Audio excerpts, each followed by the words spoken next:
Labas rytas, bičiuliai. Gražus toks sekmadienio rytas. Prisnigo, tikra žiema ir netrukus porą savaičių belieka iki 2026. Matau, žmonės planuoja, kelia savo tikslus 2026 metams. Noriu pasakyti vieną dalyką, bičiuliai.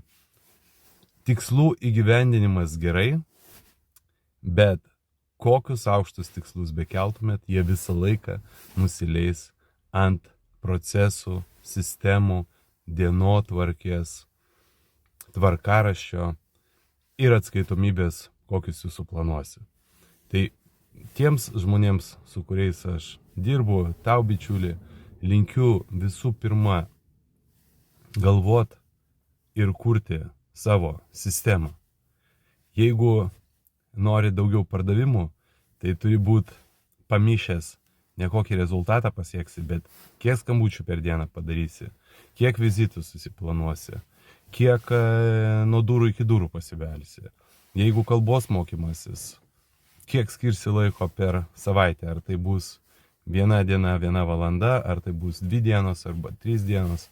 Jeigu sportuoji, tai lygiai tas pats. Ne kiek susiplanuosi numest svorio, bet tiek, kiek padarysi rinktinės mankštos, kiek kartų džimą nueisi, prabėgsi. Viskas yra indėlis, input, o tik iš to ateina rezultatas. Ir žmonės prisiplanuoja, prisidaro ir ateinu į įmonę, parodykit, ką nuveikėt šiais metais, praeitais metais. Ir pusė iš tų tikslų, planų nepasiekta, nepadaryta. Kodėl? Todėl, kad pagrindinis dėmesys nebuvo skirtas sistemoms, planams, tai yra realizacijai. Ir dar, jei turi galimybę, būtinai suras, kam būsi atskaitingas. Kam tu atsiskaitysi už savo tikslus, kas laikys tave, kas paklaus. Taip, kaip mėgstu sakyti, olimpietis turi trenerį, netgi kurių aukštesnio sportinio meistriškumo nėra.